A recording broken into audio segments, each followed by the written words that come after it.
अपनी previous class ਦੇ ਵਿੱਚ ਆਪਾਂ ਕਰੰਟ ਇਲੈਕਟ੍ਰਿਸਿਟੀ ਦਾ ਟੌਪਿਕ ਸਟਾਰਟ ਕੀਤਾ ਸੀ ਤੇ ਆਪਣੀ ਅੱਜ ਦੀ ਕਲਾਸ ਦੇ ਵਿੱਚ ਆਪਾਂ ਉਹ ਟੌਪਿਕ ਖਤਮ ਕਰਾਂਗੇ। ਉਸ ਤੋਂ ਬਾਅਦ ਆਪਾਂ ਨੈਕਸਟ ਟੌਪਿਕ ਆਪਣੀ ਨੈਕਸਟ ਕਲਾਸ ਦੇ ਵਿੱਚ ਸਟਾਰਟ ਕਰਾਂਗੇ।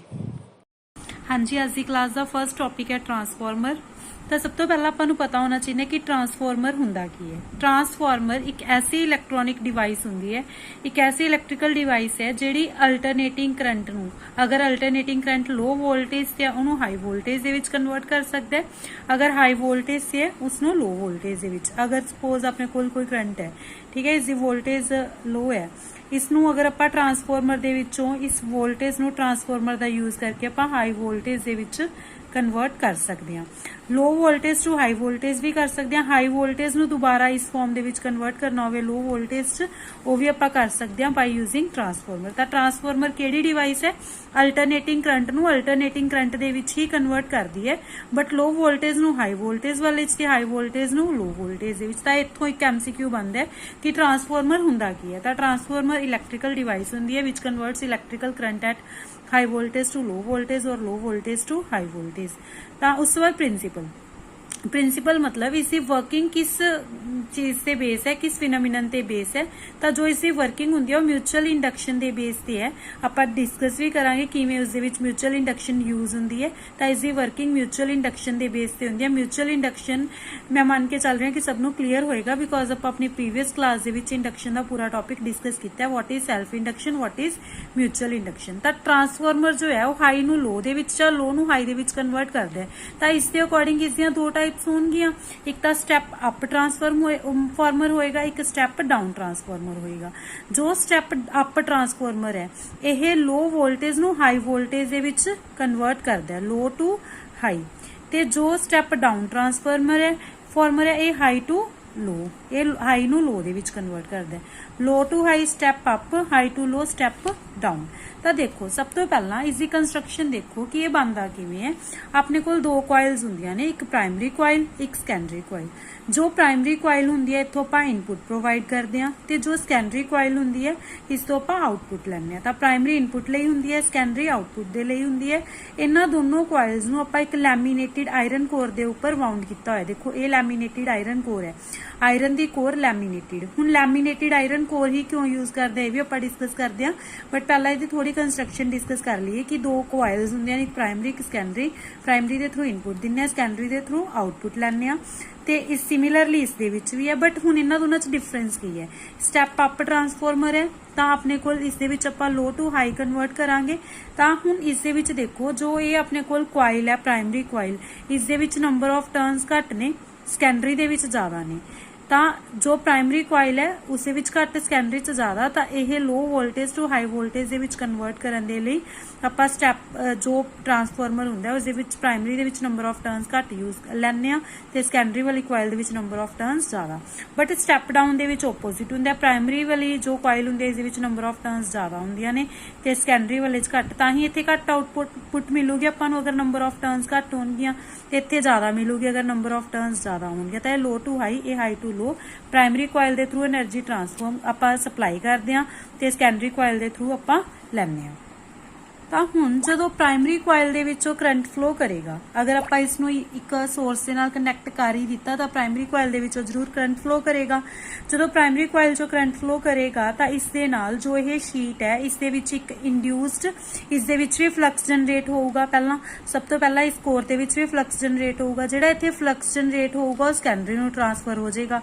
इत्थे करंट फ्लो होण दे नाल फ्लक्स जनरेट होया जो कि यह लैमीनेटेड आयरन कोर सैकेंडरी कॉइल नूं ट्रांसफर कर रही है। तो ये भी फ्लक्स चेंज होया, जो इत्थे फ्लक्स चेंज होया तो EMF इंड्यूस होगा, मतलब इस दे विच भी की होएगा करंट प्रोड्यूस होएगा। तो अपने कोल प्राइमरी कॉइल दे विच करंट फ्लो होने दे नाल इत्थे इंड्यूस्ड EMF जनरेट हो गया। इत्थे जो EMF जनरेट हो रहा है वो किवें हो रहा है, जदों इसनूं जो ये आयरन कोर है ये मैगनैटिक फ्लक्स की कर रही है, ट्रांसफर कर रही है।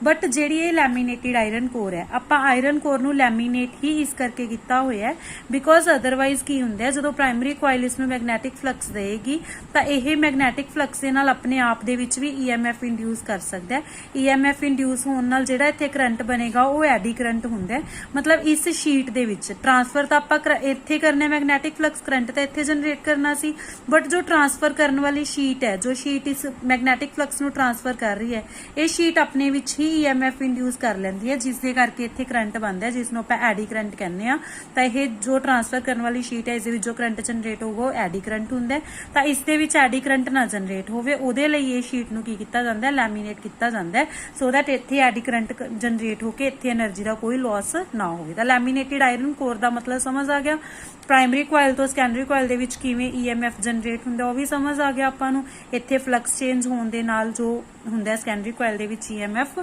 ਜਨਰੇਟ ਹੁੰਦਾ ਹੁਣ ਕੀ ਹੁੰਦਾ ਦੇਖੋ ਇਹ ਚੀਜ਼ ਹੈ ਕਿ ਫਲਕਸ ਚੇਂਜ ਹੋਇਆ ਉਹਦੇ ਨਾਲ ਸੈਕੰਡਰੀ ਕੋਇਲ ਦੇ ਵਿੱਚ ਇੱਕ EMF ਇੰਡਿਊਸ ਹੋ ਜਾਂਦਾ ਤੇ ਜੋ ਇੰਡਿਊਸਡ EMF ਹੈ ਤਾਂ ਜੋ ਇੰਡਿਊਸਡ EMF ਹੈ ਅਗਰ ਉਸਦੀ ਕੋਈ ਵੀ ਲੀਕੇਜ ਨਾ ਹੋਵੇ ਲੀਕੇਜ ਪ੍ਰੀਵੈਂਟ ਕਰਨ ਲਈ ਆਪਾਂ ਕੀ ਕੀਤਾ ਆਪਾਂ ਲੈਮੀਨੇਟਿਡ ਆਇਰਨ ਕੋਰ ਯੂਜ਼ ਕਰ ਰਹੇ ਹਾਂ ਅਗਰ ਇਸ ਦੀ ਕੋਈ ਵੀ ਲੀਕੇਜ ਨਹੀਂ ਹੋ ਰਹੀ ਤਾਂ ਹਰ ਇੱਕ ਪ੍ਰਾਇਮਰੀ ਕੋਇਲ ਦੀ ਹਰ ਇੱਕ ਟਰਨ ਨਾਲ ਜਿੰਨਾ ਫਲਕਸ ਲਿੰਕਡ ਹੈ ਉਨਾ ਹੀ ਸੈਕੰਡਰੀ ਕੋਇਲ ਦੀ ਹਰ ਇੱਕ ਟਰਨ ਨਾਲ ਫਲਕਸ ਲਿੰਕਡ ਹੋਊਗਾ ਪ੍ਰਾਇਮਰੀ ਕੋਇਲ ਦੇ ਵਿੱਚ ਨੰਬਰ ਆਫ ਟਰਨਸ ਘੱਟ ਨੇ ਸੈਕੰਡਰੀ ਦੇ ਵਿੱਚ ਜ਼ਿਆਦਾ ਨੇ ਤਾਂ ਇਸ ਦੇ ਨਾਲ ਫਲਕਸ ਘੱਟ ਲਿੰਕਡ ਹੈ ਇਸ ਦੇ ਨਾਲ ਜ਼ਿਆਦਾ ਫਲਕਸ ਲਿੰਕਡ ਹੋ ਜਾਊਗਾ ਤਾਂ ਹੀ ਇਸ ਦੇ ਵਿੱਚ ਜ਼ਿਆਦਾ EMF ਇੰਡਿਊਸ ਹੋਊਗਾ ਮਤਲਬ ਜ਼ਿਆਦਾ ਹਾਈ ਵੋਲਟੇਜ ਮਿਲੇਗੀ ਸਿਮਿਲਰਲੀ ਇੱਥੇ ਜਿੰਨਾ ਹਰ ਇੱਕ ਪ੍ਰਾਇਮਰੀ ਕੋਇਲ ਦੀ ਹਰ ਇੱਕ ਟਰਨ ਨਾਲ ਫਲਕਸ ਲਿੰਕਡ ਹੈ ਉਨਾ ਹੀ ਹਰ ਇੱਕ ਸੈਕੰਡਰੀ ਦੀ ਟਰਨ ਨਾਲ ਰਿਲੇਟਡ ਹੈ ਇੱਥੇ ਫਲਕਸ ਜ਼ਿਆਦਾ ਹੋਏਗਾ ਇੱਥੇ ਘੱਟ ਹੋਏਗਾ ਤਾਂ ਇੱਥੇ ਕਰੰਟ ਵੀ ਘੱਟ ਪ੍ਰੋਡਿਊਸ ਹੋਏਗਾ ਤਾਂ ਇਹ ਹਾਈ ਵੋਲਟੇਜ ਨੂੰ ਲੋ ਵੋਲਟੇਜ ਦੇ ਵਿੱਚ ਕਨਵਰਟ ਕਰਨ ਲਈ ਯੂਜ਼ ਹੁੰਦਾ ਹੈ ਤਾਂ ਮਤਲਬ ਇੱਥੇ EMF ਘੱਟ ਜਨਰੇਟ ਹੋਏਗਾ ਤਾਂ ਇੱਥੇ ਆਪਣੇ ਕੋਲ ਲੋ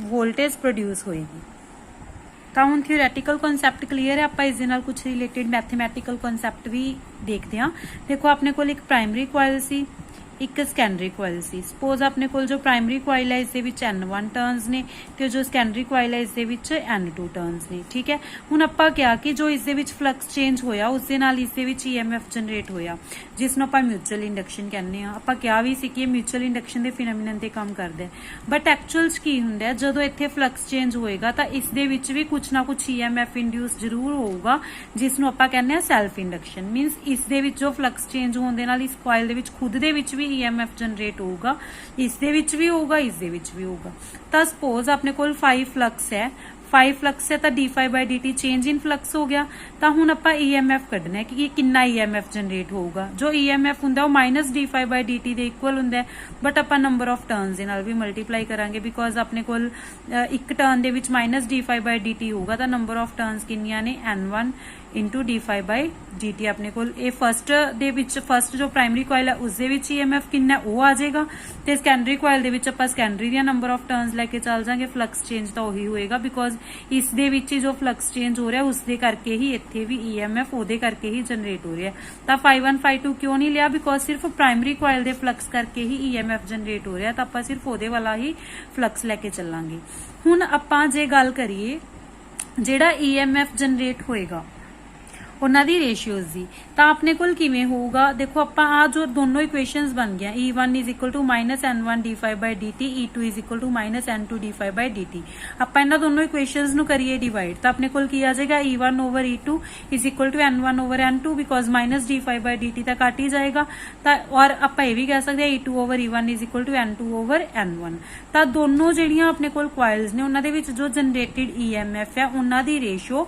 ਉਹਨਾਂ ਦੀਆਂ number of turns the corresponding ratio ਦੇ ਇਕੁਅਲ ਹੋਏਗਾ ਠੀਕ ਹੈ ਤਾਂ ਇਹ ਤਾਂ ਆਪਣੇ ਕੋਲ ਇਹ ਚੀਜ਼ ਆ ਗਈ ਹੁਣ ਜੋ E2 ਹੈ ਇਹ ਤਾਂ ਆਪਾਂ ਨੂੰ ਪਤਾ ਹੈ ਆਊਟਪੁੱਟ EMF ਹੈ ਜਿਹੜਾ ਆਪਾਂ ਨੂੰ ਆਊਟਪੁੱਟ ਦੇ ਵਿੱਚ ਮਿਲ ਰਿਹਾ ਤੇ E1 ਵੈਸੇ ਆਪਾਂ ਕਹਿ ਕੇ ਚੱਲੇ ਆ ਕਿ E1 ਜਿਹੜਾ ਫਸਟ ਪ੍ਰਾਇਮਰੀ ਕੋਇਲ ਦੇ ਵਿੱਚ EMF ਜਨਰੇਟ ਹੋਇਆ ਉਹਨੂੰ ਕਹਿੰਦੇ ਆ ਬਟ ਜਿਹੜਾ ਫਸਟ ਕੋਇਲ ਦੇ ਵਿੱਚ EMF ਜਨਰੇਟ ਹੁੰਦਾ ਪ੍ਰਾਇਮਰੀ ਕੋਇਲ ਦੇ ਵਿੱਚ ਉਹ ਅਪਲਾਈਡ EMF ਦੇ ਇਕੁਅਲ ਹੀ ਹੁੰਦਾ ਮਤਲਬ ਇਸ ਨੂੰ ਆਪਾਂ ਅਪਲਾਈਡ EMF ਵੀ ਕਹਿ ਸਕਦੇ ਆ ਪਰ ਕਿਵੇਂ ਹੁੰਦਾ ਇਕੁਅਲ ਦੇਖੋ ਇੱਕ ਵਾਰੀ ਉਹ ਵੀ ਚੀਜ਼ ਦੇਖਦੇ ਆ ਸਪੋਜ਼ E ਅਪਲਾਈਡ EMF ਹੈ मतलब ਆਪਾਂ ਜੋ ਅਪਲਾਈ ਕੀਤਾ ਬਾਹਰੋਂ EMF ਆਪਾਂ ਬਾਹਰੋਂ ਅਪਲਾਈ ਕਰਦੇ ਆ ਉਹ ਸਪੋਜ਼ ਆਪਣੇ ਕੋਲ E ਹੈ E1 ਇਸ ਦੇ ਵਿੱਚ ਜਨਰੇਟ ਹੋ ਰਿਹਾ ਤਾਂ ਜਿਹੜਾ EMF ਹੈ ਉਹ ਜਿਹੜਾ E1 EMF ਹੈ ਉਹਨੂੰ ਕਰੂਗਾ ਇਹ ਦੋਨੋਂ ਇੱਕ ਦੂਜੇ ਨੂੰ ਅਪੋਜ਼ ਕਰਨਗੇ ਮਤਲਬ ਐਕਚੁਅਲ ਚ E ਤਾਂ ਸੋਰਸ ਹੈ ਜਿਹੜਾ E1 ਪ੍ਰੋਡਿਊਸ ਹੁੰਦਾ ਉਹ ਇਸ ਸੋਰਸ ਨੂੰ ਕੀ ਕਰਦਾ ਅਪੋਜ਼ ਕਰਦਾ इस जो सोर्स दे करके जो E1 प्रोड्यूस हो रहा है, जिस सोर्स करके E1 प्रोड्यूस हो रहा है, E1 उस सोर्स ਨੂੰ ही की करूगा, ओपोज करूगा। तो E1 E ਨੂੰ ओपोज करूगा, तो ਜਿਹੜਾ ਨੈਟ EMF ਆਊਗਾ ਕਿਵੇਂ ਆਊਗਾ, E ਮਾਈਨਸ E1 ਕਰਕੇ, ਕਿਉਂਕਿ E1 ਇਹਨੂੰ ओपोज कर रहा है, तो ਇਹਦਾ ਸਾਈਨ ਨੈਗੇਟਿਵ ਦੇ ਵਿੱਚ ਹੋਏਗਾ। ਤਾਂ ਨੈਟ EMF ਕਿੰਨਾ ਆ ਗਿਆ, E ਮਾਈਨਸ E1। ਹੁਣ ਜਿਹੜਾ ਇਹ EMF ਹੈ, EMF ਕੀ ਕਰਦਾ ਹੈ, ਕਿਸੇ ਵੀ ਸਰਕਟ ਦੇ ਵਿੱਚੋਂ ਕਰੰਟ ਸੈਂਡ ਕਰਦਾ ਹੈ, ਪਰ ਜਿਹੜਾ ਇਸ ਸਰਕਟ ਦੇ ਵਿੱਚੋਂ ਕਰੰਟ ਹੋਊਗਾ ਉਹ ਇਸ ਨੈਟ EMF ਕਰਕੇ ਹੀ ਸੈਂਡ ਹੋਊਗਾ। ਤਾਂ ਸਪੋਜ਼ ਇਸ ਸਰਕਟ ਦੇ ਵਿੱਚੋਂ I1 ਕਰੰਟ ਸੈਂਡ ਹੋ ਰਿਹਾ ਹੈਗਾ, ਆਪਾਂ ਨੂੰ ਪਤਾ ਹੈ V IR ਹੁੰਦਾ ਹੈ। V ਤਾਂ ਨੈਟ EMF ਹੈ, E ਮਾਈਨਸ E1। I ਆਪਾਂ ਸਪੋਜ਼ ਇਸ ਸਰਕਟ ਦੇ ਵਿੱਚੋਂ ਲੈ ਲਿਆ I1, R ਆਪਾਂ ਲੈ ਲਈ ਇਸ ਸਰਕਟ ਦੀ ਰੈਜ਼ਿਸਟੈਂਸ। ਬਟ ਜਿਹੜਾ ਇੰਡਕਟਰ ਹੁੰਦਾ ਹੈ ਇਹਦੀ ਰੈਜ਼ਿਸਟੈਂਸ ਬਹੁਤ ਸਮਾਲ ਹੁੰਦੀ ਹੈ। जो अपने को इंडक्टिंग कॉइल है, रेजिस्टेंस बहुत थोड़ी लेके चले आ, तो अपने को आर स्मॉल है, बहुत स्मॉल है, मीनस जीरो ਨੂੰ ही अप्रोच कर रही है। तो ਇੱਥੇ अपने को आ जाएगा 0। तो E minus E1 is equal to 0, E equal to E1। ਤਾਂ ਮਤਲਬ ਜੋ ਆਪਾਂ ਇੱਥੇ E1 ਕਹਿ ਰਹੇ ਸੀ ਕਿ ਫਸਟ ਪ੍ਰਾਇਮਰੀ ਕੋਇਲ ਦੇ ਵਿੱਚ EMF ਜਨਰੇਟ ਹੁੰਦਾ ਹੈ, ਉਹ ਅਪਲਾਈਡ EMF ਦੇ ਇਕੁਅਲ ਹੀ ਹੈ, ਅਪਰੋਕਸੀਮੇਟਲੀ ਉਹਦੇ ਇਕੁਅਲ ਹੀ ਹੈ। ਤਾਂ ਆਪਾਂ E1 ਨੂੰ ਕੀ ਕਹਿ ਸਕਦੇ ਹਾਂ, ਅਪਲਾਈਡ EMF। ਇਹ ਆਪਣੇ ਕੋਲ ਜੋ ਆਊਟਪੁੱਟ EMF ਹੈ ਉਹ ਹੈ ਇਹ ਅਪਲਾਈਡ EMF। ਤਾਂ ਇਹ ਰੇਸ਼ੋ ਹੋਗੀ ਆਊਟਪੁੱਟ EMF ਤੇ ਅਪਲਾਈਡ EMF ਦੀ। ਤਾਂ ਜਿਹੜੇ ਆਪਣੇ ਕੋਲ ਆਊਟਪੁੱਟ EMF ਹੈ ਤੇ ਇਨਪੁੱਟ EMF ਹੈ ਉਹਦੀ ਰੇਸ਼ੋ ਕਾਦੇ ਇਕੁਅਲ ਹੈ, N2 upon N1, number of turns in secondary to number of turns in primary coil. ਤਾਂ ਇਹਨੂੰ ਟਰਨ ਰੇਸ਼ੋ ਕਹਿੰਦੇ ਆ, ਆਪਾਂ ਟਰਨ ਰੇਸ਼ੋ ਕਹਿੰਦੇ ਆ, ਜਾਂ ਫਿਰ ਕਹਿ ਸਕਦੇ ਆ transformation ratio. Turn ratio transformation ratio ਨੂੰ ਡਿਨੋਟ ਕਰਦੇ ਆ ਆਪਾਂ K ਦੇ ਨਾਲ, ਠੀਕ ਹੈ। ਤਾਂ turn ratio transformation ratio is equal to output EMF over input EMF। Very important formula for numerical, या फिर अपन पूछ भी सकते हैं भी इस टर्न रेशियो कितनी है, ट्रांसफॉर्मेशन रेशियो कितनी है, अपन पता होना चाहिए फॉर्मूला, ठीक है। उस तो बाद हुण देखो अगर N2 N1 तो ज्यादा है, अगर N2 N1 तो ज्यादा है तो अपने कोल E2 भी E1 तो ज्यादा होएगा, बिकॉज ये डायरेक्टली रिलेटेड ने एक दूजे दे नाल।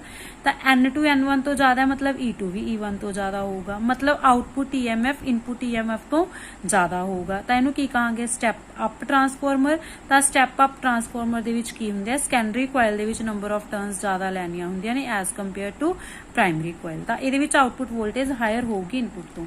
अगर N1 N2 तो ज्यादा है, अगर डिनोमिनेटर जो N1 है वो N2 तो ज्यादा है, तो जरूर अपने को E1 भी E2 तो ज्यादा हो जाऊगा। इस केस दे विच ये है कि अगर number of turns in primary coil ज्यादा ने as compare to secondary coil, तो इनपुट EMF ज्यादा होगा as compare to output EMF। मतलब ये विच लो वोल्टेज मिलूगी, इनपुट ज्यादा सी आउटपुट घट है, तो ये स्टैप डाउन ट्रांसफॉर्मर हो गया, जिस दे विच आपां वोल्टेज घट, जिस दे विच आपां नूं आउटपुट वोल्टेज घट मिलती है। इस टाइप की वोल्टेज दिती ते आउटपुट आपां नूं इस टाइप दी मिली, ठीक है। इस दे विच आपां इस टाइप दी वोल्टेज दिती ते आउटपुट आपां नूं हाई मिलूगी इस तरीके दी, ठीक है। आपां नूं ग्राफ्स भी पता होने चाहिए ने इन्हां दे, ते सारे जो कॉन्सैप्ट्स ने, सारे रिलेशनस ने वो भी क्लीयर होने चाहिए ने। तो आप अगर गल करिए आइडियल ट्रांसफॉर्मर दी, तो उस दे विच जो जिन्नी इनपुट पावर होगी उन्नी ही आउटपुट पावर होगी, मतलब कोई भी पावर लॉस नहीं होगा। Input power is equal to output power. Power का फॉर्मूला हुंदा अपने कोल VI। तो अपने को इनपुट दे विच जो EMF है पोटेंशियल है E1 है, आउटपुट दा इनपुट दा करंट I1 है, ते आउटपुट दा EMF E2 है, ते आउटपुट दा करंट I2 लेके चले आ। तो E2 ओवर E1 दी रेशियो अगर आपां कढीए I1 ओवर I2 दे इक्वल हो जाऊ। E2 over E1 is equal to I1 over I2। But ये भी पता है भी E2 ओवर E1 तो N2 ओवर N1 दे इक्वल है। तो ये भी अपने को बहुत इंपॉर्टेंट रिलेशन है, न्यूमेरिकल्स दे विच यूज हो सकता है। किते भी आपां नूं I1 कढना होवे, नंबर ऑफ टर्न्स दे रखियां होण, I2 पता होवे तो आपां फाइंड आउट कर सकीए, तो आपां नूं रिलेशन पता होना चाहिए। जे आपां इहनूं थोड़ा रीअरेंज कर लीए, रीअरेंज करके I2 की वैल्यू फाइंड आउट करिए, तो I1 into N1 upon N2 हो जू। ते आपां N2 अपॉन N1 नूं आपां की कह के इसी टर्न्स रेशो और ट्रांसफॉर्मेशन रेशो। तो जिहड़ा आउटपुट करंट है वो इनपुट करंट नूं ट्रांसफॉर्मेशन रेशो नाल डिवाइड करके आंदा है, ठीक है। ये अपने कोल आइडियल ट्रांसफॉर्मर के केस दे विच है। ते एक एफिशिएंसी हुंदी है, एफिशिएंसी दा वैसे मतलब पता ही है एफिशिएंट किन्ना क कोई चीज आपां नूं आउटपुट दे रही है as compare to input. Efficiency दा फॉर्मूला हुंदा output power over input power multiply by 100। Ideal दे लई तां जो एफिशिएंसी 100% ही होएगी, बिकॉज आउटपुट ते इनपुट पावर इक्वल हुंदे ने। बट एक्चुअल दे विच आउटपुट पावर हमेशा घट हुंदी है एज कंपेयर टू इनपुट। तां एक्चुअल दे विच एफिशिएंसी हमेशा लैस दैन 100% ही होएगी, ठीक है।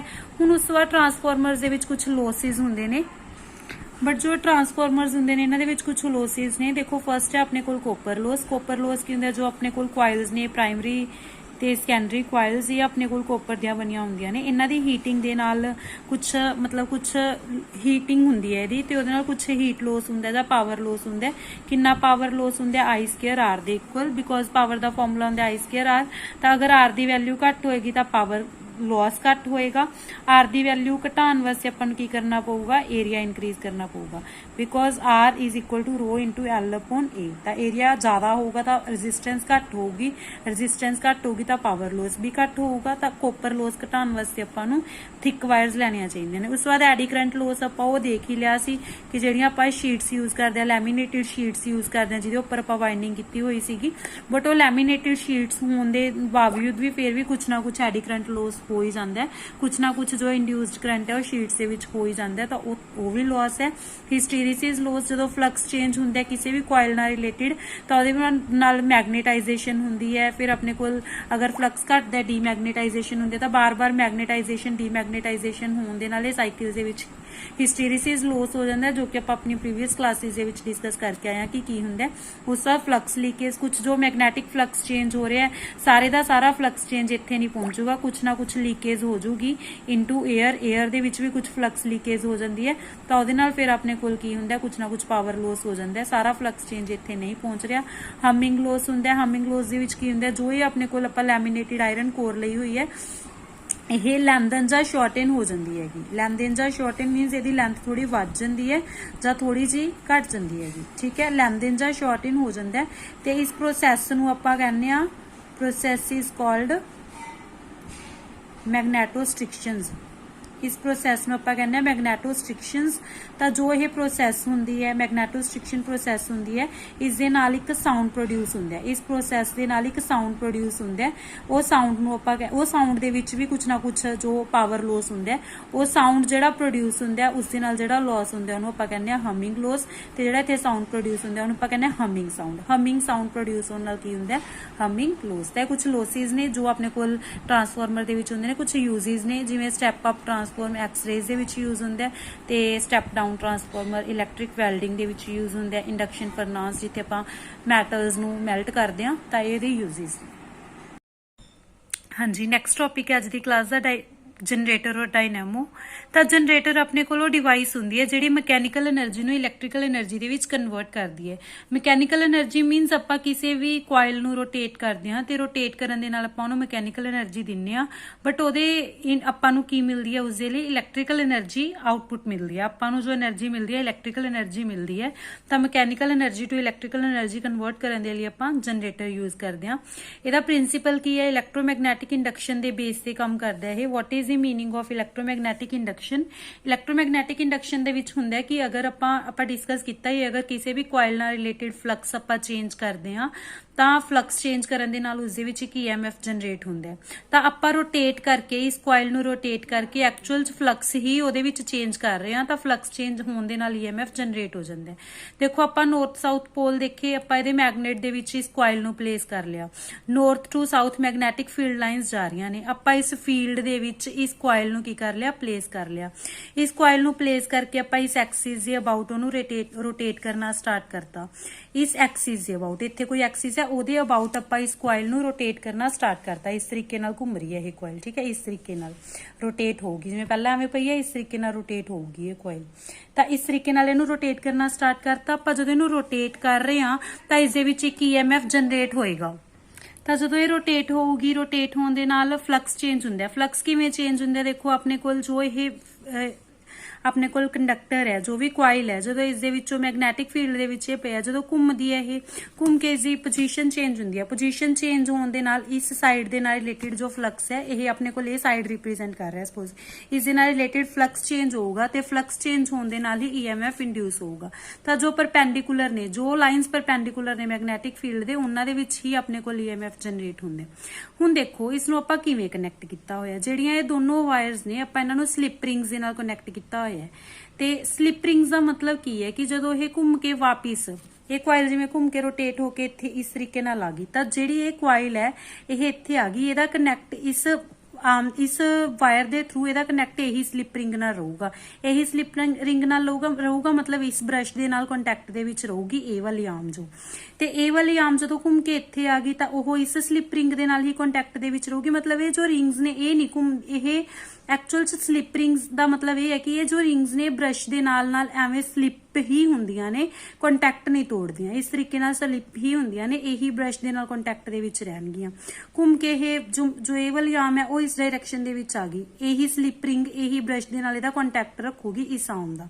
ਤਾਂ ਜਦੋਂ ਆਪਾਂ ਪਹਿਲਾਂ ਦੇਖਿਆ ਕਿ ਜੋ ਆਪਾਂ ਮੈਗਨੈਟਿਕ ਫੀਲਡ ਚੇਂਜ ਕਰਦੇ ਆ, ਫਲਕਸ ਚੇਂਜ ਕਰਦੇ ਆ ਤਾਂ ਉਹਦੇ ਨਾਲ EMF ਇੰਡਿਊਸ ਹੁੰਦਾ ਹੈ।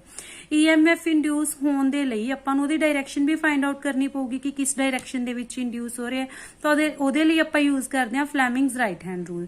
ਫਲੈਮਿੰਗਸ ਰਾਈਟ ਹੈਂਡ ਰੂਲ ਦੇ ਅਕੋਰਡਿੰਗ ਆਪਣੇ ਕੋਲ ਕੀ ਹੁੰਦਾ ਹੈ, ਜੋ ਆਪਣਾ ਰਾਈਟ ਹੈਂਡ ਹੁੰਦਾ ਹੈ ਅਗਰ ਉਸ ਦੀਆਂ ਫਿੰਗਰਸ ਨੂੰ ਆਪਾਂ ਇਸ ਤਰੀਕੇ ਨਾਲ ਸਟ੍ਰੈਚ ਕਰਦੇ ਆ ਤਾਂ ਜੋ ਆਪਣੇ ਕੋਲ ਮਿਡਲ ਫਿੰਗਰ ਹੈ ਇਹ ਆਪਾਂ ਨੂੰ ਮੈਗਨੈਟਿਕ ਫੀਲਡ ਦੀ ਡਾਇਰੈਕਸ਼ਨ ਦੱਸਦੀ ਹੈ, ਜੋ ਆਪਾਂ ਨੂੰ ਥੰਬ ਹੈ ਇਹ ਮੋਸ਼ਨ ਦੀ, ਤੇ ਜੋ ਆਪਣੀ ਜੋ ਆਪਣੀ 4 ਫਿੰਗਰ ਹੈ ਮੈਗਨੈਟਿਕ ਫੀਲਡ ਦੀ, ਤੇ ਜੋ ਮਿਡਲ ਫਿੰਗਰ ਹੈ ਇਹ ਆਪਣੇ ਕੋਲ ਕਰੰਟ ਦੀ ਡਾਇਰੈਕਸ਼ਨ ਦੱਸਦਾ, ਤੇ ਜੋ ਆਪਣੇ ਕੋਲ ਥੰਬ ਹੈ ਇਹ ਆਪਣੇ ਕੋਲ ਮੋਸ਼ਨ ਦੀ ਡਾਇਰੈਕਸ਼ਨ ਦੱਸ ਰਿਹਾ।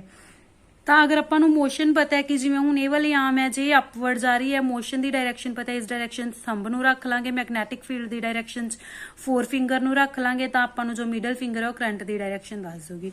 ਤਾਂ ਇਸ ਤਰੀਕੇ ਨਾਲ ਅਗਰ ਆਪਾਂ ਦੇਖਦੇ ਹਾਂ AB ਆਰਮ ਅਗਰ ਅਪਵਰਡ ਮੂਵ ਕਰ ਰਹੀ ਹੈ ਇਸ ਤਰੀਕੇ ਨਾਲ ਤਾਂ ਆਪਣੇ ਕੋਲ ਜੋ ਕਰੰਟ ਹੈ ਉਹ AB ਆਰਮ ਦੇ ਵਿੱਚ ਇਸ ਤਰੀਕੇ ਨਾਲ ਜਨਰੇਟ ਹੋ ਰਿਹਾ, ਤੇ CD ਆਰਮ ਡਾਊਨਵਰਡ ਜਾ ਰਹੀ ਸੀ ਇਹਦੇ ਵਿੱਚ ਇਸ ਤਰੀਕੇ ਨਾਲ ਕਰੰਟ ਜਨਰੇਟ ਹੋ ਰਿਹਾ।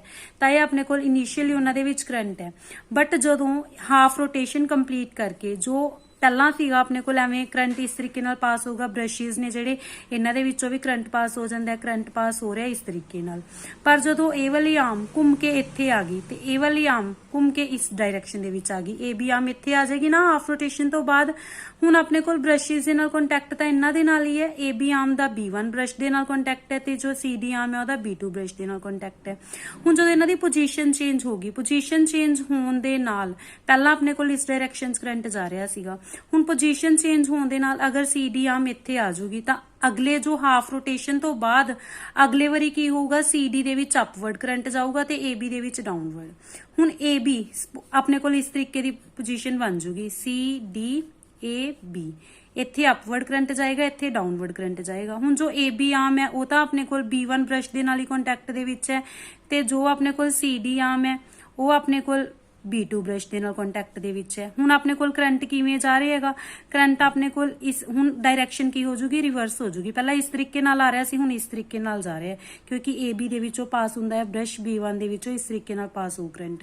ਤਾਂ ਆਪਣੇ ਕੋਲ ਡਾਇਰੈਕਸ਼ਨ ਕੀ ਹੋ ਜੂਗੀ, ਰਿਵਰਸ ਹੋ ਜੂਗੀ ਹਾਫ ਰੋਟੇਸ਼ਨ ਤੋਂ ਬਾਅਦ। ਤਾਂ ਇਸ ਤਰੀਕੇ ਨਾਲ ਅਲਟਰਨੇਟਿੰਗ ਕਰੰਟ ਹੀ ਮਿਲੂਗਾ ਕਿਉਂਕਿ ਆਪਣੇ ਕੋਲ ਹਾਫ ਰੋਟੇਸ਼ਨ ਤੋਂ ਬਾਅਦ ਡਾਇਰੈਕਸ਼ਨ ਕੀ ਹੋ ਰਹੀ ਹੈ, ਰਿਵਰਸ ਹੋ ਰਹੀ ਹੈ। ਤਾਂ ਅਲਟਰਨੇਟਿੰਗ ਕਰੰਟ ਮਿਲ ਜਾਏਗਾ ਆਪਾਂ ਨੂੰ। ਕਿਹੜੇ ਰੂਲ ਨਾਲ ਫਾਈਂਡ ਆਊਟ ਕਰਦੇ ਆਪਾਂ, ਫਲੈਮਿੰਗਸ ਰਾਈਟ ਹੈਂਡ ਰੂਲ ਨਾਲ। ਕਿਹੜੇ ਪ੍ਰਿੰਸੀਪਲ ਤੇ ਕੰਮ ਕਰਦਾ ਹੈ ਜਨਰੇਟਰ, ਇਲੈਕਟ੍ਰੋਮੈਗਨੈਟਿਕ ਇੰਡਕਸ਼ਨ ਦੇ ਪ੍ਰਿੰਸੀਪਲ ਤੇ ਜੋ EMF ਇੰਡਿਊਸ ਹੋਊਗਾ ਉਸ ਦੀ ਡਾਇਰੈਕਸ਼ਨ ਵੀ ਦੇਖ ਲਓ। ਆਪਣੇ ਕੋਲ ਕੀ ਹੁੰਦਾ ਫਾਈ ਦੀ ਵੈਲਿਊ, ਜੋ ਮੈਗਨੈਟਿਕ ਫਲਕਸ ਹੁੰਦਾ ਉਹਦੀ ਵੈਲਿਊ ਹੁੰਦੀ ਹੈ NBA cos theta। What is N? N is number of turns in this coil. ਜੋ ਇਹ ਕੋਇਲ ਹੈ ਕਾਫੀ ਸਾਰੀਆਂ ਟਰਨਸ ਨਾਲ ਬਣੀ ਹੋ ਸਕਦੀ ਹੈ, ਤਾਂ N ਉਹ ਨੰਬਰ ਆਫ ਟਰਨਸ ਨੇ। B ਮੈਗਨੈਟਿਕ ਫੀਲਡ ਹੈ ਜਿਸ ਫੀਲਡ ਦੇ ਵਿੱਚ ਆਪਾਂ ਇਸ ਨੂੰ ਪਲੇਸ ਕੀਤਾ ਹੈ। ਇਹ ਹਰ ਇੱਕ ਟਰਨ ਦਾ ਏਰੀਆ, ਜੋ ਇਸ ਟਰਨ ਦਾ ਏਰੀਆ ਉਹਨੂੰ ਆਪਾਂ A ਨਾਲ ਡਿਨੋਟ ਕਰਦੇ ਹਾਂ। ਥੀਟਾ ਕੀ ਹੈ, theta angle between the normal to the ਕੋਇਲ। ਆਪਣੇ ਕੋਲ ਜੋ ਕੋਇਲ ਦਾ ਨਾਰਮਲ ਹੈ ਉਹ ਇਸ ਤਰੀਕੇ ਨਾਲ ਬਣੂਗਾ। ਤਾਂ ਅਗਰ ਰੋਟੇਸ਼ਨ ਤੋਂ ਬਾਅਦ ਕਿਸੇ ਪੋਜੀਸ਼ਨ ਤੇ ਕੋਇਲ ਦੀ ਇਹ ਇਸ ਤਰੀਕੇ ਦੀ ਪੋਜੀਸ਼ਨ ਹੋਊਗੀ ਤਾਂ ਉਸ ਟਾਈਮ ਤੇ B ਇਸ ਡਾਇਰੈਕਸ਼ਨ 'ਚ ਹੈ ਤੇ ਇਹ ਆਪਣੇ ਕੋਲ ਨਾਰਮਲ ਹੈ। ਇਹਨਾਂ ਦੇ ਵਿੱਚ ਜਿਹੜਾ ਐਂਗਲ ਹੈ ਹਰ ਇੱਕ ਪੋਜੀਸ਼ਨ ਤੇ ਉਸ ਨੂੰ ਆਪਾਂ ਕੀ ਕਹਿੰਦੇ ਆ, ਥੀਟਾ। ਤਾਂ theta is the angle between normal to the coil and B। ਹੁਣ ਜੋ ਥੀਟਾ ਹੈ, ਥੀਟਾ ਆਪਣੇ ਕੋਲ ਓਮੇਗਾ T ਦੇ ਇਕੁਅਲ ਹੋਊਗਾ। ਓਮੇਗਾ ਇਜ਼ ਐਂਗੂਲਰ ਵੈਲੋਸਿਟੀ, ਕਿਉਂਕਿ ਇਹ ਰੋਟੇਟ ਕਰ ਰਿਹਾ, ਐਂਗਲ ਹਰ ਪੋਜੀਸ਼ਨ ਤੇ ਚੇਂਜ ਹੋ ਰਿਹਾ। ਤਾਂ ਆਪਣੇ ਕੋਲ ਜਿਵੇਂ ਹੁਣ ਆਪਾਂ ਕਹਿੰਦੇ ਹੁੰਦੇ ਆ ਵੀ ਜੋ S ਹੈ ਉਹ ਆਪਣੇ ਜੋ ਡਿਸਟੈਂਸ ਹੈ ਉਹ ਆਪਣੇ ਕੋਲ ਸਪੀਡ ਮਲਟੀਪਲਾਈ ਟਾਈਮ ਦੇ ਇਕੁਅਲ ਹੁੰਦੀ ਹੈ। ਡਿਸਟੈਂਸ ਅਗਰ ਆਪਾਂ ਐਂਗੂਲਰ ਡਿਸਟੈਂਸ ਕੱਢਣੀ ਹੋਵੇ ਤਾਂ ਉਹ ਵੀ ਸਪੀਡ ਮਲਟੀਪਲਾਈ ਟਾਈਮ ਦੇ ਇਕੁਅਲ ਹੀ ਹੋਊਗੀ, ਬਟ ਐਂਗੂਲਰ ਡਿਸਟੈਂਸ ਦੇ ਕੇਸ ਦੇ ਵਿੱਚ ਆਪਾਂ ਐਂਗੂਲਰ ਡਿਸਟੈਂਸ ਨੂੰ ਰਿਪਰੈਜ਼ੈਂਟ ਕਰਦੇ ਹਾਂ ਥੀਟਾ ਨਾਲ, ਤੇ ਜੋ ਸਪੀਡ ਲਵਾਂਗੇ ਉਹ ਵੀ ਐਂਗੂਲਰ ਸਪੀਡ ਹੀ ਲਵਾਂਗੇ। ਤਾਂ theta is equal to omega T ਹੋਏਗਾ। ਕੱਢਣਾ ਤਾਂ ਆਪਾਂ EMF ਹੈ, EMF ਆਪਾਂ ਨੂੰ ਪਤਾ ਹੈ -dφ/dt ਦੇ ਇਕੁਅਲ ਹੁੰਦਾ ਹੈ। ਫਾਈ ਦੀ ਵੈਲਿਊ ਪੁੱਟ ਕਰਾਂਗੇ, ਡੈਰੀਵੇਟ ਕਰਾਂਗੇ, ਸੋਲਵ ਕਰਕੇ ਆਪਣੇ ਕੋਲ ਇਹ ਵੈਲਿਊ ਆ जूगी। तो जो अपने कोल NBA ओमेगा इनू आपां E नॉट नाल रिप्रेजेंट करांगे। अगर आपां देखिए मैक्सिमम जो EMF है वो किन्ना NBA ओमेगा। तो उस तो बाद अगर आपां इत्थों करंट फाइंड आउट करना होवे तां पार नाल डिवाइड करके फाइंड आउट कर लांगे। तो मैक्सिमम करंट किन्ना हो जाऊगा NBA ओमेगा अपॉन R, मतलब E नॉट अपॉन R। तो ये एक्सप्रैशनस भी इंपॉर्टेंट ने, किस प्रिंसीपल ते काम करदा है, किस रूल दे नाल आपां डायरैक्शन फाइंड आउट करते हैं, सारा कुछ क्लीयर होना चाहिए। इत्थे जो रिंग्स ने इहनूं स्लिप रिंग्स ही कहने आ। स्लिप रिंग्स मीनस ये जस्ट स्लिप कर रही ने, मतलब इस ब्रश के उपर जिवें कोई ब्रश पिया इस दे उपर इस तरीके नाल घुम के वो रिंग इत्थे घूम रही है, मतलब इस ब्रश के नाल हमेशा की है कॉन्टैक्ट दे विच है। ये रिंग हमेशा इस ब्रश के नाल कॉन्टैक्ट दे विच रहूगी, सिर्फ ये उपर स्लिप कर रही है बस। तो इहनूं आपां कहने स्लिप रिंग से ब्रशिज का की काम है, ब्रशिज है जो करंट नूं पास करदा है आउटर सर्किट दे विच। हाँ जी, नैक्सट है अपने कोल डीसी जनरेटर। इस दे विच आपां डीसी करंट प्रोड्यूस करांगे इस तरीके नाल अल्टरनेटिंग करंट ने, जिसकी डायरैक्शन हमेशा की रहे सेम रहे। मतलब आउटर सर्किट दे विच ये नहीं कि एक बार इस तरीके की डायरैक्शन एक बार इस तरीके की, एवें दी नहीं चाहिए आपां नूं, यही डायरैक्शन चाहिए है। इहदे विच भी आपां उवें दो पोल्स ले, नॉर्थ साउथ पोल ਜਾਂ किन्ने भी पोल्स हो सकते हैं। इनीशियली आपां इत्थे सिंपल केस है, आपां नॉर्थ साउथ पोल लैके चल रहे हैं, north to south magnetic field lines जान गियां। तो अपने कोल इस दे विच की है एक कॉइल आपां प्लेस कीती है ਤੇ ਇਸ ਨੂੰ ਆਪਾਂ ਸਲਿਪ ਰਿੰਗਸ ਦੇ ਨਾਲ ਕੰਟੈਕਟ ਕੀਤਾ ਸੀ। ਜਿਵੇਂ ਇਹਨਾਂ ਦਾ ਇੱਥੇ ਸਪਲਿਟ ਰਿੰਗਸ ਨੇ, ਇਹ ਸਪਲਿਟ ਰਿੰਗਸ ਘੁੰਮਦੀਆਂ ਮੀਨਸ ਜਿਵੇਂ ਹੁਣ ਆਪਣੇ ਕੋਲ AB ਹੈ, AB ਰੋਟੇਟ ਕਰਕੇ ਇਸ ਪੋਜੀਸ਼ਨ ਤੇ ਆਊਗੀ, ਤਾਂ ਜਦੋਂ ਇਹ ਇਸ ਪੋਜੀਸ਼ਨ ਤੇ ਆਊ ਤੇ ਜਿਹੜੀ ਸਪਲਿਟ ਰਿੰਗ ਹੈ ਉਹ ਵੀ ਇੱਥੇ ਚਲੀ ਜਾਊਗੀ, ਤੇ ਇਹਦੀ ਸਪਲਿਟ ਰਿੰਗ ਇਹਦੇ ਨਾਲ ਇੱਥੇ ਆ ਜਾਏਗੀ। ਹੁੰਦਾ ਕੀ ਹੈ, ਜਦੋਂ ਆਪਾਂ ਕਿਹਾ ਕਿ ਆਪਾਂ ਰੋਟੇਟ ਕਰ ਰਹੇ ਹਾਂ, ਆਪਾਂ AB ਨੂੰ ਅਪਵਰਡ ਲੈ ਕੇ ਜਾ ਰਹੇ ਹਾਂ, ਸਪੋਜ਼ ਇਸ ਤਰੀਕੇ ਨਾਲ, ਜਦੋਂ ਇਸ ਤਰੀਕੇ ਨਾਲ ਲੈ ਕੇ ਜਾ ਰਹੇ ਹਾਂ, ਸਪੋਜ਼ AB ਦੇ ਵਿੱਚ ਆਪਣੇ ਕੋਲ ਆਪਾਂ Fleming's right hand rule use करके करंट की डायरैक्शन फाइंड आउट कर लांगे। तो आप इस तरीके नाल रोटेट कर रहे हैं AB नूं कि उसदे विच अपवर्ड करंट जा रहा है तो CD दे विच डाउनवर्ड जा रहा है। जो रोटेट करांगे हाफ रोटेशन तो बाद इस तरीके की पोजीशन हो जू, मीनस AB इत्थे आ जाएगा तो CD इत्थे आ जाएगा। ਹੁਣ ਜਦੋਂ ਆਪਾਂ ਪਹਿਲਾਂ ਦੇਖਿਆ ਸੀ AB ਤੇ ਅਪਵਰਡ ਕਰੰਟ, CD ਤੇ ਡਾਊਨਵਰਡ, ਤੇ ਐਕਸਟਰਨਲ ਸਰਕਟ ਦੇ ਵਿੱਚ ਕਰੰਟ ਦੀ ਇਹ ਡਾਇਰੈਕਸ਼ਨ ਸੀ। ਹੁਣ ਜਦੋਂ CD ਇੱਥੇ ਆ ਗਿਆ, ਇਹਦੇ ਨਾਲ ਇਹਦੀ ਸਪਲਿਟ ਰਿੰਗ ਵੀ ਆਜੂ। ਸਪਲਿਟ ਰਿੰਗ ਹੁਣ ਇਹ ਵਾਲੀ ਸਪਲਿਟ ਰਿੰਗ ਇਸ ਬ੍ਰਸ਼ ਦੇ ਨਾਲ ਕੰਟੈਕਟ ਦੇ ਵਿੱਚ ਆਜੂ, ਬਿਕੋਜ਼ ਬ੍ਰਸ਼ਿਜ਼ ਨਹੀਂ ਘੁੰਮਦੇ, ਬ੍ਰਸ਼ਿਜ਼ ਨਾਲ ਇਹ ਸਪਲਿਟ ਰਿੰਗਸ ਕੰਟੈਕਟ ਦੇ ਵਿੱਚ ਨੇ। ਤਾਂ ਇਹ ਬ੍ਰਸ਼ਿਜ਼ ਇਸ ਤਰੀਕੇ ਨਾਲ ਲਗਾਏ ਹੋਏ ਨੇ, ਪਹਿਲਾਂ ਐਕਸਟਰਨਲ ਸਰਕਟ ਦੇ ਵਿੱਚ ਆ ਡਾਇਰੈਕਸ਼ਨ ਸੀ। ਹੁਣ ਜਦੋਂ CD ਇੱਥੇ ਆ ਗਿਆ, AB ਇੱਥੇ ਚਲਾ ਗਿਆ, ਫਿਰ ਉਸ ਤੋਂ ਬਾਅਦ ਹੁਣ CD ਆਰਮ ਤੇ ਪਹਿਲਾਂ CD ਆਰਮ ਦੇ ਵਿੱਚ डाउनवर्ड करंट जा रहा सीगा, हुण अपने कोल CD आर्म इस तरीके नाल पई है। हुण CD आर्म दे विच अपवर्ड करंट जाएगा, बिकॉज अपने कोल जो डायरैक्शन हुंदी है, जिवें आपां पहले AB नूं उपर लैके जा रहे सी, हुण CD नूं उपर लैके जा रहे हैं इस तरीके नाल। तां जदों CD नूं उपर लैके जा रहे हैं तां हुण डायरैक्शन CD दे विच इस तरीके दी डायरैक्शन हो जू। हुण CD वाली जो सप्लिट रिंग है वो ब्रश B1 दे नाल कॉन्टैक्ट दे विच है। जदों CD दे विच अपवर्ड होऊगा, जिहड़ी इत्थे AB आर्म पई है ਉਹਦੇ ਵਿੱਚ ਕੀ ਹੋ ਜਾਊਗਾ, ਡਾਊਨਵਰਡ ਹੋ ਜਾਊਗਾ। ਤਾਂ AB ਆਰਮ ਦੀ ਜੋ ਸਪਲਿਟ ਰਿੰਗ ਹੈ ਉਹ ਇਹਦੇ ਨਾਲ ਕੰਟੈਕਟ ਦੇ ਵਿੱਚ ਹੈ, ਤਾਂ ਡਾਇਰੈਕਸ਼ਨ ਤਾਂ ਫੇਰ ਵੀ ਇਹੀ ਰਹੂਗੀ ਨਾ ਕਰੰਟ ਦੀ ਐਕਸਟਰਨਲ ਸਰਕਟ ਦੇ ਵਿੱਚ, ਬਿਕੋਜ਼ ਹੁਣ AB ਆਰਮ ਦੇ ਵਿੱਚ ਡਾਊਨਵਰਡ ਜਾ ਰਿਹਾ ਤੇ AB ਆਰਮ ਇਸ ਬ੍ਰਸ਼ ਦੇ ਨਾਲ ਕੰਟੈਕਟ ਦੇ ਵਿੱਚ ਹੈ, ਤਾਂ ਕਰੰਟ ਫੇਰ ਉਸੇ ਡਾਇਰੈਕਸ਼ਨ 'ਚ ਜਾ ਰਿਹਾ ਹੈ। ਤਾਂ ਇਹ ਸਪਲਿਟ ਰਿੰਗਸ ਦਾ ਕੀ ਫੰਕਸ਼ਨ ਹੈ ਕਿ ਡਾਇਰੈਕਸ਼ਨ ਨੂੰ ਰਿਵਰਸ ਹੋਣ ਤੋਂ ਰੋਕਦੀਆਂ ਨੇ। ਇਹਨੂੰ ਨੋਟ ਡਾਊਨ ਵੀ ਕਰ ਲਓ ਕਿ ਸਪਲਿਟ ਰਿੰਗਸ ਦਾ ਫੰਕਸ਼ਨ ਹੈ ਡਾਇਰੈਕਸ਼ਨਸ ਰਿਵਰਸ ਹੋਣ ਤੋਂ ਰੋਕਦੀਆਂ ਨੇ। ਤੇ ਇੱਥੇ ਸਲਿਪ ਰਿੰਗਸ ਸੀ, ਸਲਿਪ ਰਿੰਗਸ ਜਸਟ ਸਲਿਪ ਕਰਦੀਆਂ ਸੀ ਤੇ ਇਹ ਡਾਇਰੈਕਸ਼ਨ ਨੂੰ ਰਿਵਰਸ ਕਰਦੀਆਂ ਸੀ। ਤਾਂ ਹੁਣ ਆਪਾਂ EMF ਦਾ ਫਾਰਮੂਲਾ ਦੇਖਦੇ ਹਾਂ, ਜੋ ਆਪਣੇ ਕੋਲ EMF ਇਨ DC ਜਨਰੇਟਰ ਹੋਏਗਾ। ਇਹਦੇ ਵਿੱਚ ਆਪਣੇ ਕੋਲ ਸਭ ਤੋਂ ਪਹਿਲਾਂ ਕੁਝ ਟਰਮਸ ਨੇ ਜੋ ਯੂਜ਼ ਹੋਣਗੀਆਂ। P number of poles of generator, जिवें आपां इत्थे नॉर्थ साउथ ही लैके चलने, किन्ने भी पोल्स हो सकते हैं, तो PO नंबर ऑफ पोल्स ने।